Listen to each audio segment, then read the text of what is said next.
Hay quá vậy. Wow.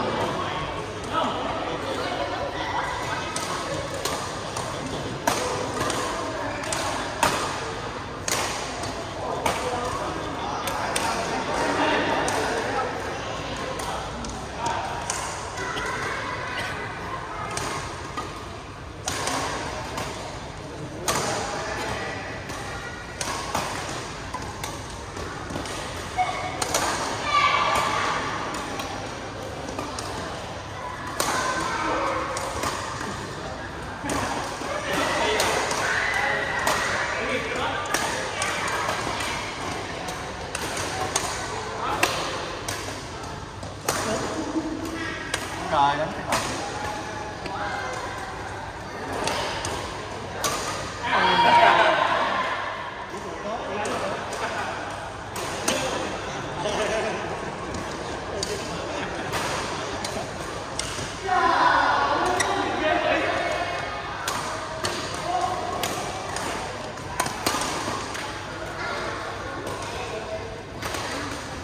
Cái bộ đi kiếm giải. chết chứ. Cái bộ đi kiếm giải đi lai lắm rồi đó. À. Đúng không, hợp lý. Giờ đi săn dài. Đi lai nè. Ê, chúc hai anh em đánh thử kề cặp đi. Hai anh em đánh chung. Cho ông Chiến với lại ai đó.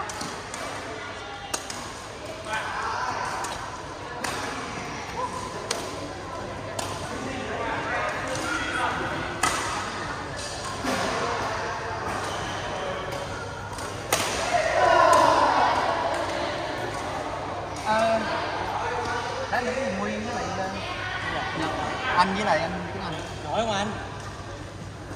Em bị thọt em á. Chỗ em bị thọt á. Nóng hả? Đánh ráp. Đánh có hai chục. Đánh thử đi sao đó. Ủa? Mà cái vai sao vậy? Đó nè, còn của vai gáy mà. Ủa hết luôn á hả? Xem hết lâu. Liên chấp thì nó 2 tháng hơn rồi anh.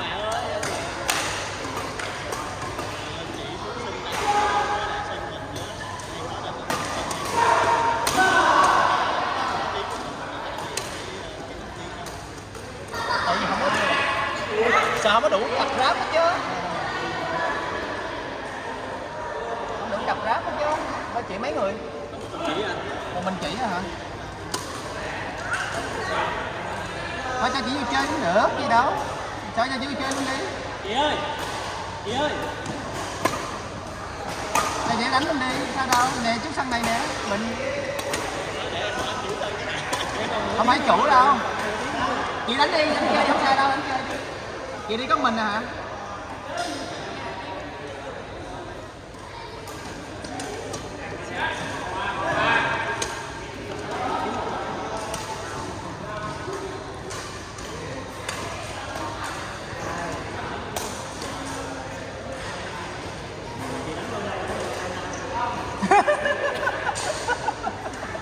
Quỷ. Chị đánh đơn là cho Nguyên đánh.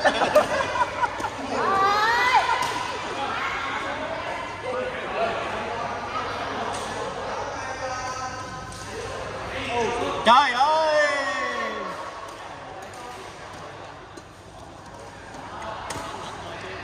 Đúng rồi, đánh không đánh không biết nổi.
giờ này đánh tốt.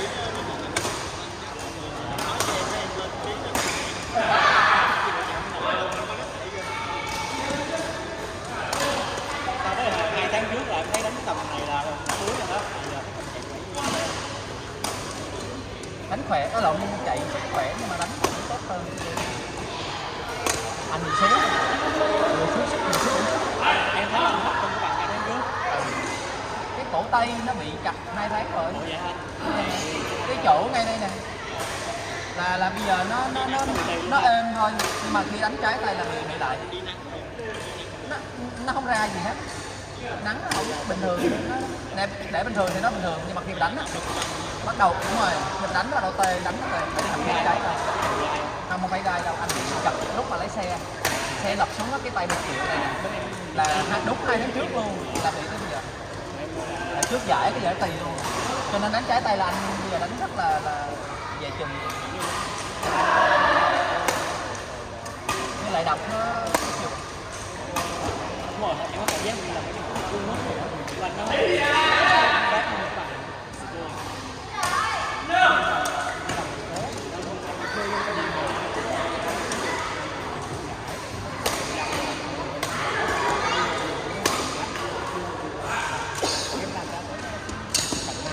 Anh không dám băng nè, tự nhiên không có dám băng. Sao vậy? Để tự nhiên cho nó quen. Thế là lúc mà anh tập mạnh đó, em băng lại nó đỡ hơn đó, tức là nó sẽ Sen cộm để nữa. không trộn như anh nghĩ đâu, không trộn như anh nghĩ đâu. Đúng rồi, hôm bữa quấn thử á, hôm bữa quấn.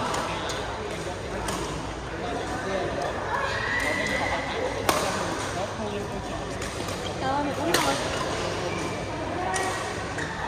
Vô.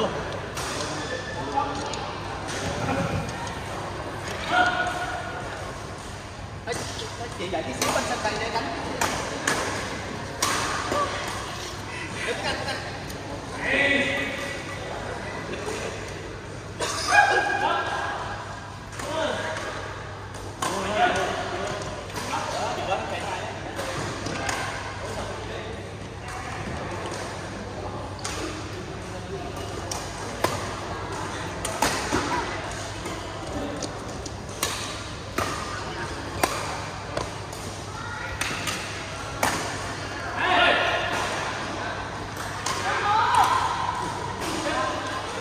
Một cái giò.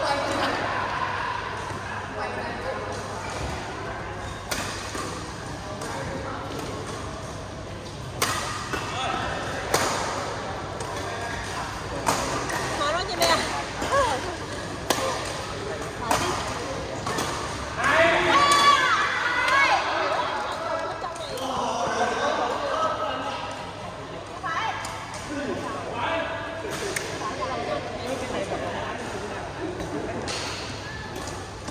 Em cho